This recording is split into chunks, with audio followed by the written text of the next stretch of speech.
Bueno, vamos a apurar. Apurar, apurar, apurar.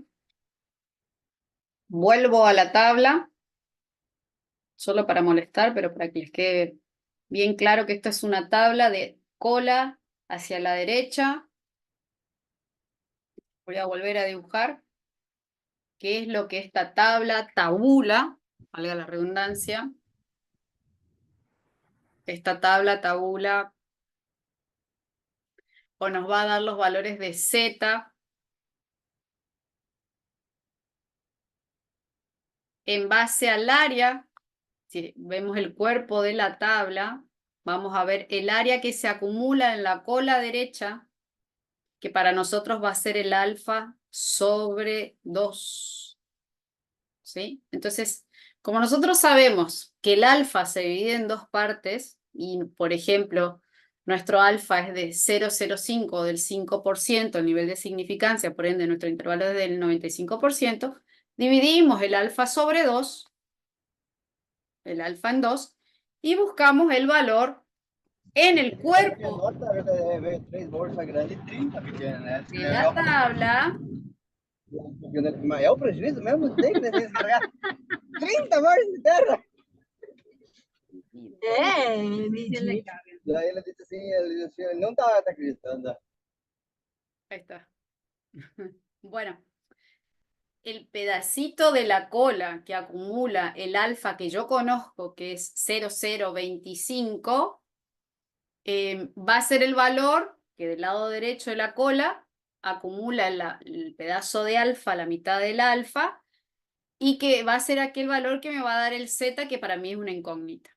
Bueno, si el alfa es 0,05, 5%, alfa sobre 2 es 2,5%, 0,025.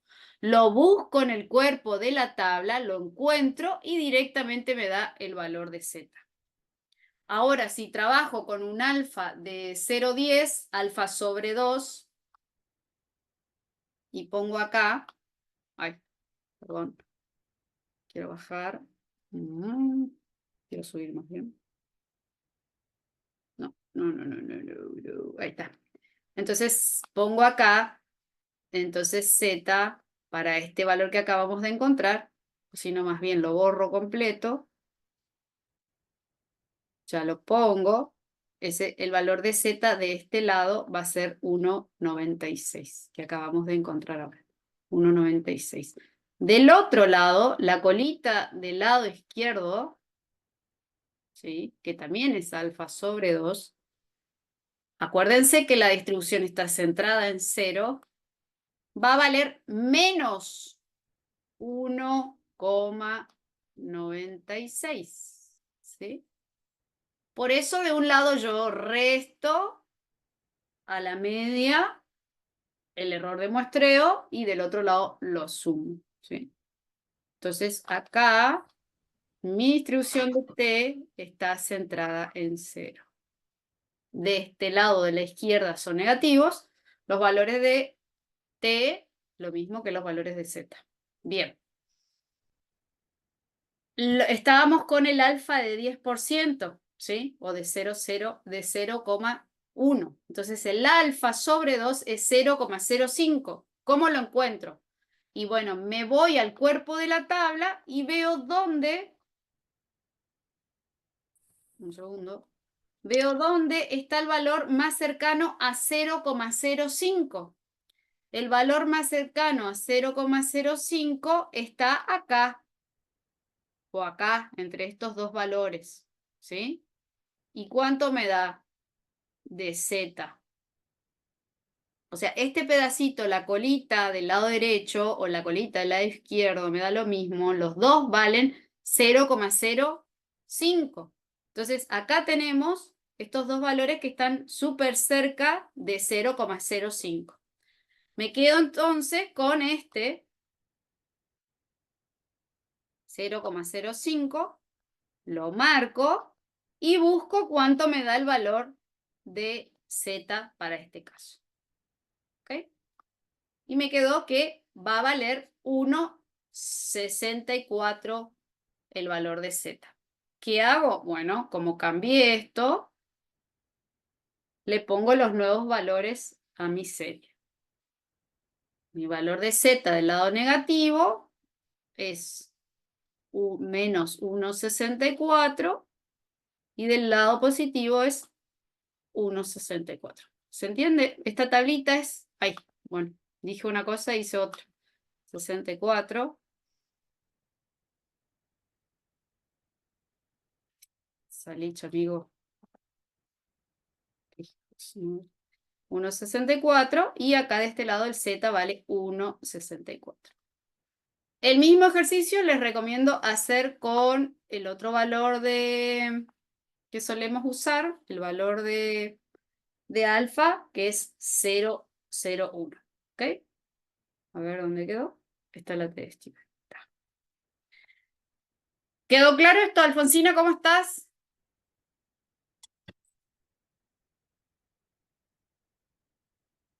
¿Se escucha, Alfo? Bueno, dejo de compartir y me voy a la última. Hola, ¿todo Hola, bien Alfo. vos? ¿Cómo estás? ¿Todo bien? ¿Todo bien? Genial. Bien, estaba cargando mi botella de agua, por eso tardé. Ah, está bien. Escúchame, tenemos que terminar de corregir los exámenes. Pues ya, ¿cómo andas con Sí, ya vi que están ahí a full preguntones? preguntando. Está bien, pasa nada. Nosotros no tenemos apuro para terminar, así que tranqui, tranqui.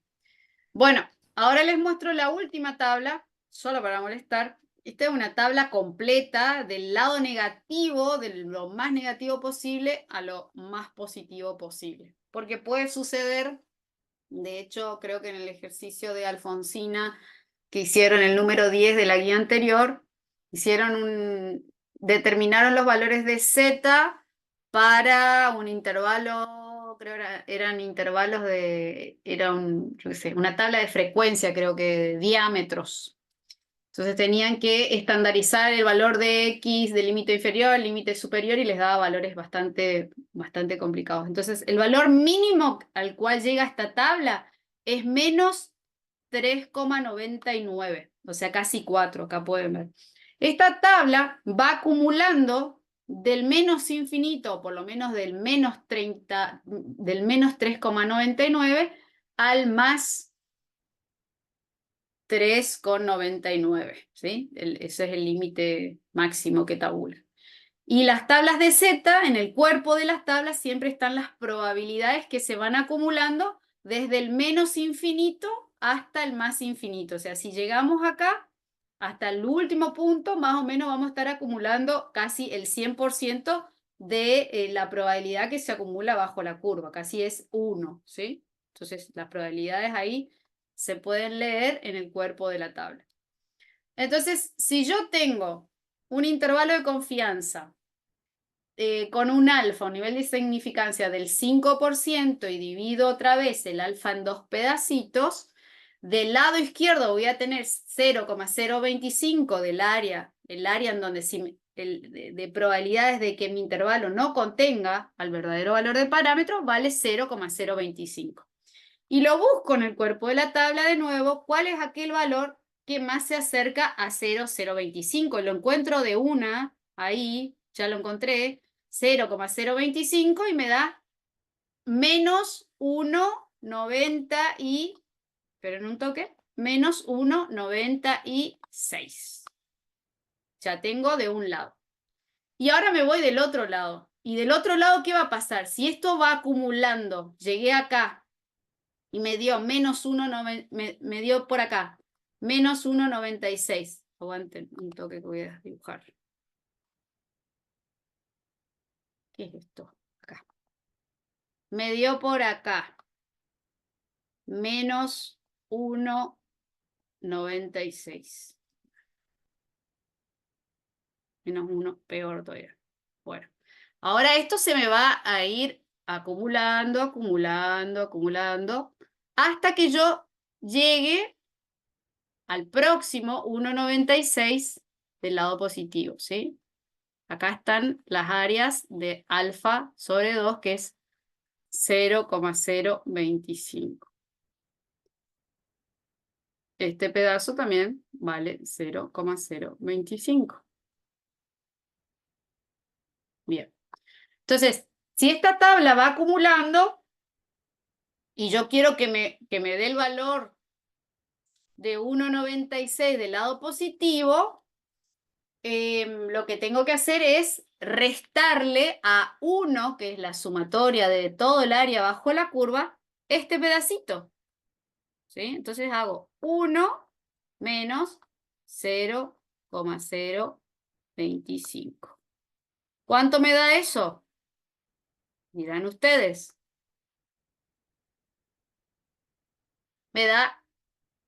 A mí me da 0,975. Claro, entonces voy y busco en el cuerpo de la tabla dónde está ese valor, el valor más cercano a 0,975 y aparece por acá. Ya está ahí. Y de nuevo, 1,96. ¿Está? Esta tabla es una tabla que acumula, es una tabla muy útil cuando necesito tener valores extremos. En este caso, no la solemos utilizar mucho para intervalos de confianza, sí, pero para otras cuestiones sí las usamos.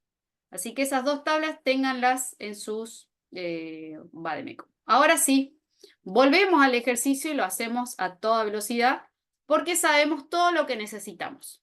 ¿Sí? Bueno, vamos a armar el límite inferior, el límite superior y acá vamos a poner la amplitud de cada... No se ve. Ah, perdón. Gracias por avisar con tiempo, porque yo ya arranco y no le doy mostrar. Ahí está. Bueno, tenemos todo. Lo que necesitamos ahora son tres límites inferiores y tres límites superiores que tienen que ver con los valores de niveles de confianza que le dimos en el ejercicio. Desarrolle tres intervalos que tengan los tres niveles de confianza, 0,90, 0,95 y 0,99. ¿Y cómo calculo? Bueno, yo voy a tener, para empezar, tres errores de muestreo diferentes. Errores de muestreo. ¿Y qué más voy a tener distinto? Nada más. Voy a tener un error estándar de la media, muestral, igual para todos. ¿Por qué? ¿Qué es el error estándar de la media muestral? Es simplemente el cociente entre la variante, el desvío estándar y la raíz de n. Entonces eso lo puedo hacer. Tengo acá mis celdas activas. Para calcular el error estándar de la media muestral, hago el cociente entre la variancia, que es 4,18, dividido la raíz de cuánto es el tamaño de la muestra, dividido n, en este caso, ¿Dividido qué?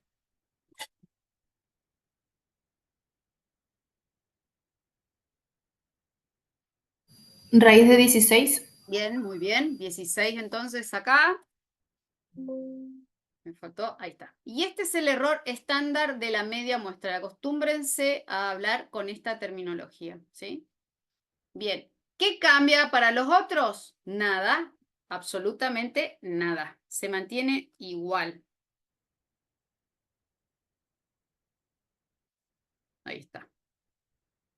Se mantiene igual porque la variancia es constante, lo único que cambia es el valor de Z, o sea, el nivel de confianza. Es lo único que cambia y queremos ver cuál intervalo es más o menos preciso, más o menos inclusivo, etc. Ahí está. Un poquito menos. Y esto lo ponemos ahí. Está. ¿El error de muestreo va a cambiar o se va a mantener igual para poder armar el límite inferior y el límite superior? ¿Qué va a pasar con el error de muestreo? Y va a cambiar por el valor de Z. Exacto, el error de muestreo, como dice Amelín, va a cambiar, porque Z cambia. Entonces, yo voy a multiplicar el valor de Z correspondiente a mi nivel de confianza seleccionado, que en este caso va a ser de 0,90, 0,95 y 0,99, cambia sus valores de Z. Entonces, el error de muestreo va a ser el valor de Z por el valor del error estándar de la media muestral. Hicimos el cálculo del error de muestreo, que es este simple producto, ¿ok? Simple producto. Le saco un par de decimales, le doy un poquito más de amplitud y ahora simplemente arrastro hasta el final. Y acá puedo ver que los errores de muestreo van aumentando. Yo lo que quiero calcular también, de paso, ya que estamos, de paso cañazo, pum, pum, pum, vamos a calcular, este es el error de muestreo, ¿absoluto o relativo?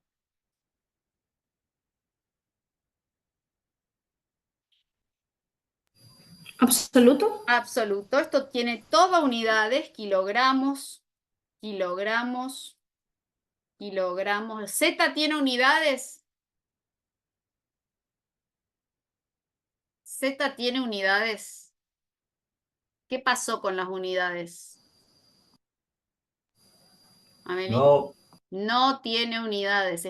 Es una variable que se logró a través de la estandarización de un valor de X. Entonces no tiene unidades. Bueno, tengo el error de muestreo absoluto. Terminé respondiendo yo.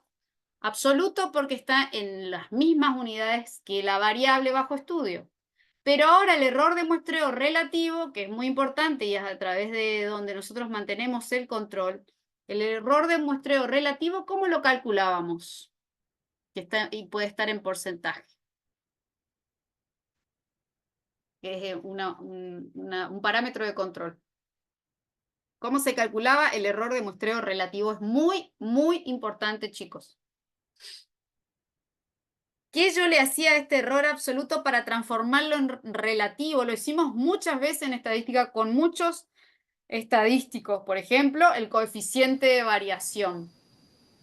Profe, ¿puede ser que se divida por la media y se multiplique por 100? Exacto, se divide por la media. Perfecto. Entonces, pongo paréntesis.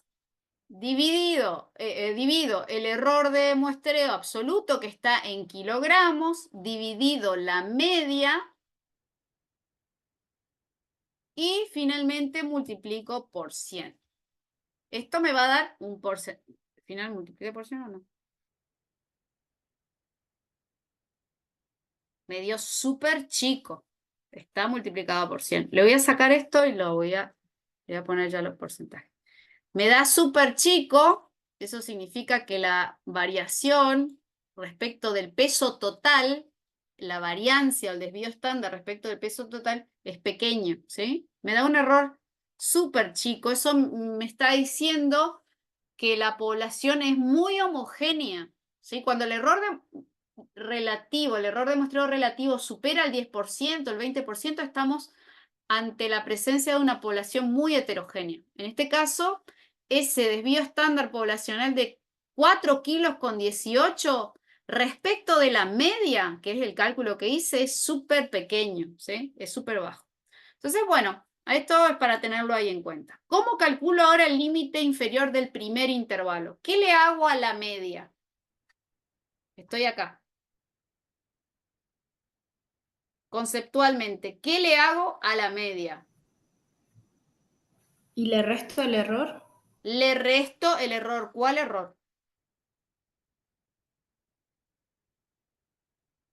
¿Y el absoluto? Absolutamente, porque es el que tiene las unidades. Entonces hago 413, lo fijo para que no se me mueva, menos, hago esta primera parte, menos el error de muestreo. Y ahí tengo el límite inferior del primer intervalo. El límite superior, ¿cómo lo calculo? De la misma manera, solo haciendo una operación, la otra operación que sería la media. ¿Qué más? Estaría de este lado acá. La media Más el error absoluto. más el error de muestreo absoluto. Perfecto. Y ahí tengo. ¿Qué hago? Arrastro, obviamente, de manera sencilla. Y ahí tengo mis intervalos, mis límites inferiores, le solemos decir A también. A y B.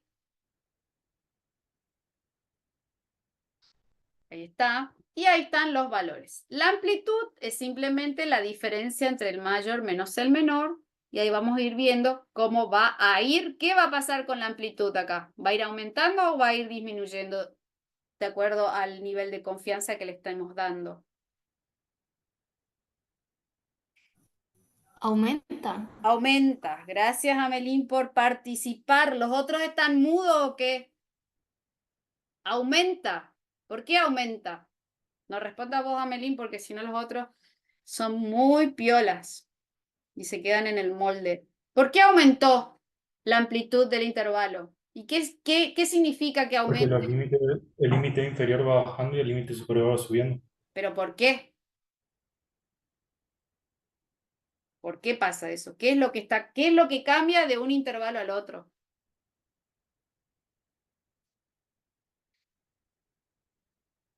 Solo una variable que es la que cambia, las otras mantenemos constantes.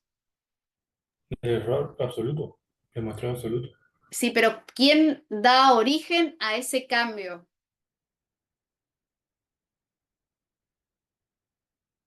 ¿Quién le da origen al cambio? Z. Sí, no te aguantas, ¿eh?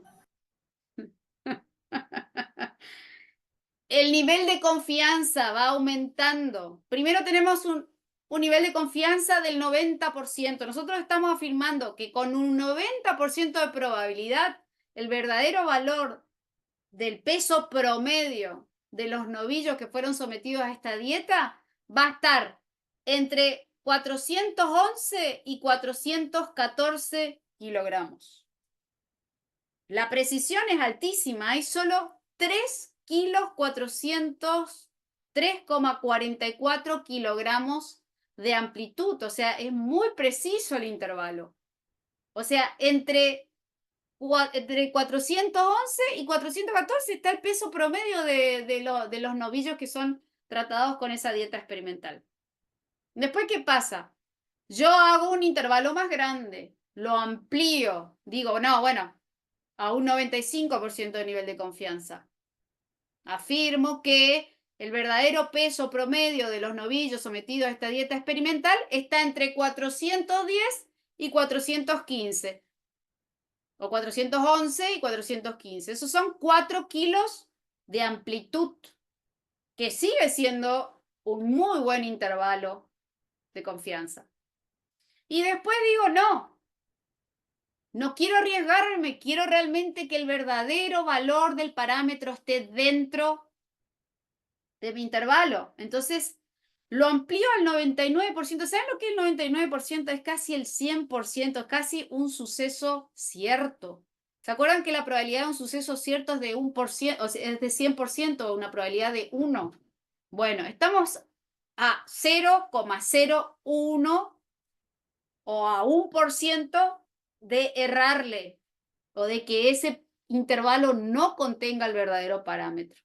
Entonces, ¿qué hace? Se amplía más todavía. Hay una amplitud de 5,38 kilogramos. Entonces afirmo que con un 99% de probabilidad, el verdadero peso promedio de estos novillos que fueron sometidos a esta dieta experimental estaría entre 410,31 gramos y 415 kilos con 69 gramos.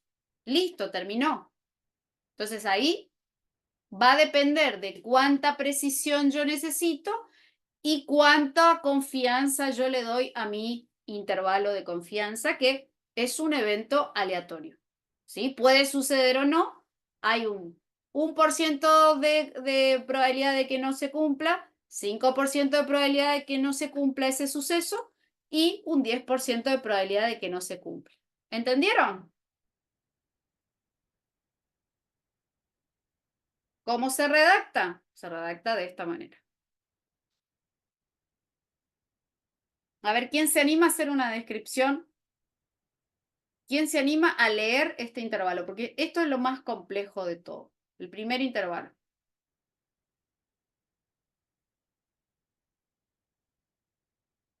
Si no se anima nadie, tengo que llamar.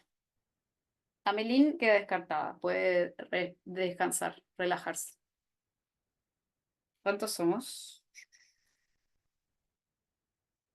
¡Tururú! A ver, Fátima, si se anima a hacer la descripción de este suceso aleatorio, este primer intervalo.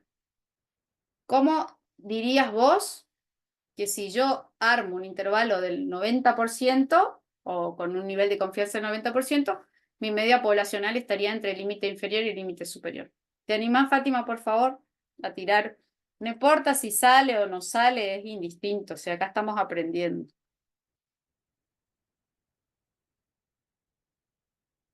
Si no puede Fátima, que alguien le secunde, por favor, Luna.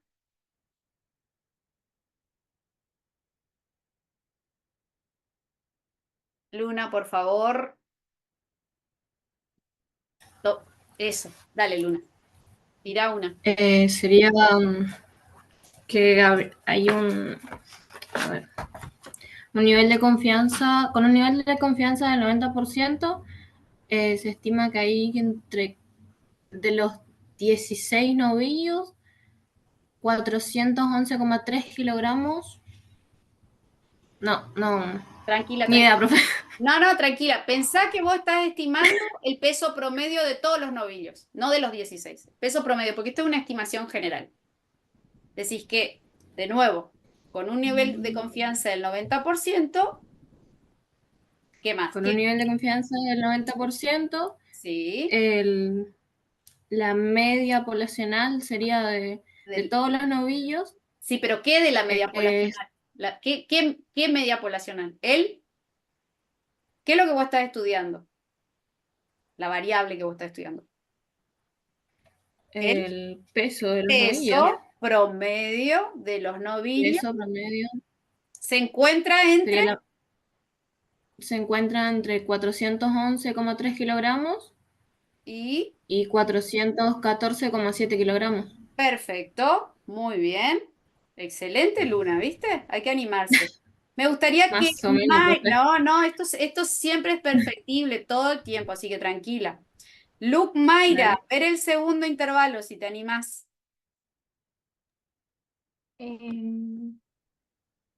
Hay un 95% de confianza Ujú. de los novillos que tengan entre un 411 kilogramos y Sí. 415 kilogramos. ¿De qué? ¿Qué tienen los novillos? ¿Un qué? Un peso promedio. Un peso promedio. A no olvidarse, a no perderse con tanto número, tanta probabilidad de que yo estoy estudiando el peso promedio, la X raya, ¿sí? Me hace de estimador de la media poblacional mu.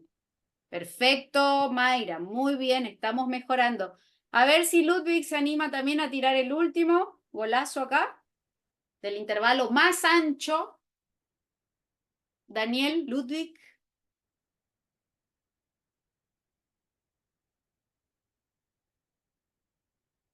que el 99% Ujú, que de confianza sí. que hay entre 410,3 kilogramos Ujú. y 415,7 kilogramos en peso, De peso promedio. Sí.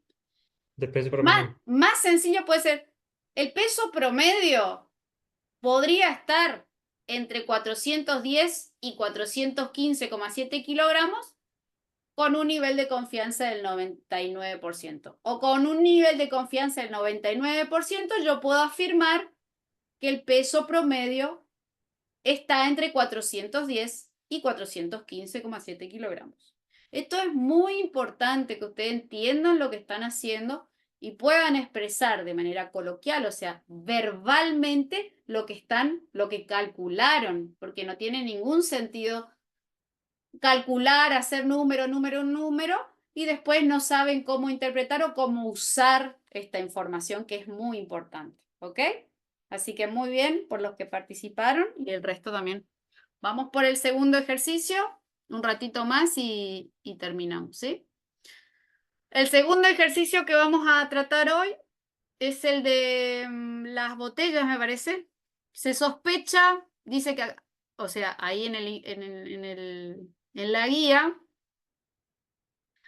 es muy piola porque les tira algunos ejemplos de ejercicios más que tienen que hacerlo a mano. Y después hay uno que dice, bueno, ahora vamos por la variancia poblacional desconocida. Hoy la conocíamos y en todos los ejercicios anteriores que van a ver, del ejercicio 1 al 4 son de variancia conocida. Ahora vamos por variancia desconocida, pero otra característica importante es que el tamaño de la muestra es de 35, o sea, el tamaño de muestra grande. Vamos a este ejercicio. Ahora yo proyecto un segundo. No sé si están viendo todavía el Excel. ¿Están viendo el Excel? Leo, me imagino que están viendo. Dice, se sospecha que una máquina embotelladora de leche, ¿por qué está todo esto acá? Lo voy a sacar urgente. Pum.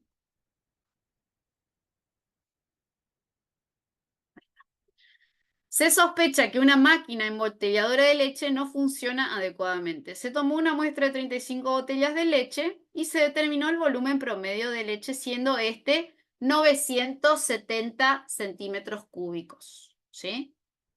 El desvío estándar muestral del volumen de leche asume un valor de 20 centímetros cúbicos. Determina el intervalo de confianza considerando un valor de alfa de 5%. Bueno, acá, ¿qué tenemos? ¿Cuánto vale N? ¿Cuántas botellas fueron evaluadas? ¿Cuántas botellas fueron seleccionadas 25. y se le midió? Decime, Facundo, ¿te escucho? 25. 35, perfecto. ¿Y si tenemos la variancia poblacional acá o tenemos la variancia o el desvío estándar muestral?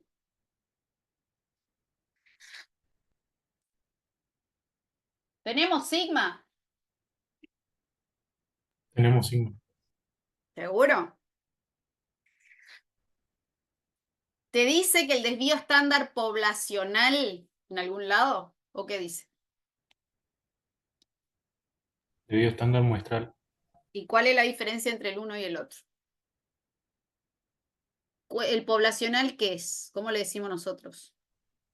El poblacional es el que entran todas las variables, por así decirlo, el de una población, y el de muestras entran unas pocas de toda la población. Ujú. Te estás confundiendo variable con unidades estadísticas, unidades muestrales. Les digo concretamente, el desvío estándar poblacional es un parámetro, es una constante en un tiempo determinado y se calcula con todos los elementos que componen a la población. En cambio, el desvío estándar muestral fue calculado con una muestra, o sea, una porción de la población que es representativa de la población, pero que no es la población. Entonces tengo un parámetro por un lado y una variable por otro lado. ¿Por qué? El estimador es una variable, ¿sí? Tengo el parámetro sigma y su estimador es S, es una variable porque queda definido por la muestra que yo tomo. Va a variar de muestra en muestra. Cada uno va a seleccionar su propia muestra y las variables como X raya o los estimadores como X raya, S, desvío estándar, S cuadrado, variancia, van a cambiar porque la muestra cambia. ¿Qué significa que la muestra cambia? Que las unidades muestrales que van a componer a la muestra van a ser diferentes.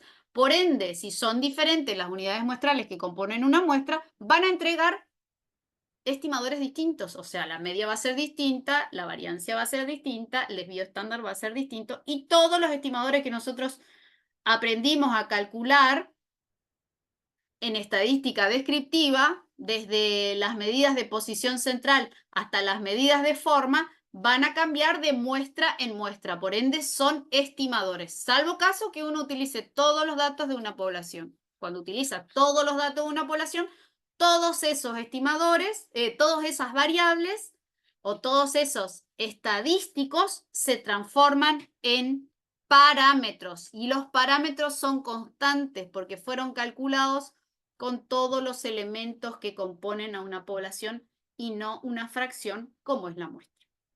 Que les quede claro que el parámetro es una constante y que un estimador es una variable que varía de muestra en muestra. ¿Ok? Grábense eso a fuego. Bueno, no tenemos sigma, acá en ningún lado dice que usted tiene como dato la variancia poblacional o el desvío poblacional. Dice bien, desvío estándar muestral acá, lo estoy viendo. Desvío estándar muestral. Entonces, eso es N. N. ¿Ok? N. Estamos. ¿Cuánto vale el desvío estándar muestral? Eso que más o menos la media se desvía el volumen de leche. ¿Cuánto vale? 20 centímetros cúbicos. 20 centímetros cúbicos. ¿Y cuánto vale la media muestral que sacaron con esas 35 botellas? Que midieron todos los volúmenes de las 35 botellas y en promedio salió que vale tanto. ¿Cuánto vale? 970. 970 centímetros cúbicos. Perfecto. Bien. ¿Qué fórmula vamos a utilizar? Salgo de acá, me voy a la de MECUM. ¿Qué fórmula vamos a utilizar de todas las La cinco? segunda. La segunda. Muy bien. La segunda dice variancia desconocida, población infinita. Esto no lo podemos determinar porque no tenemos n, pero sabemos que la variancia es desconocida y a su vez, chicos, el tamaño de muestra, ¿cómo es?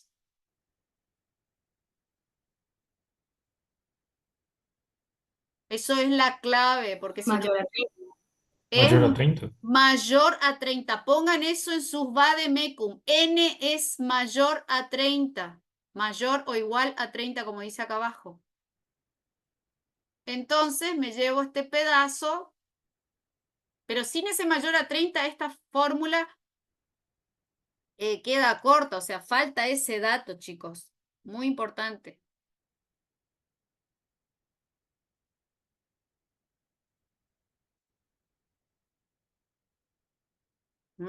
¿Qué es esto?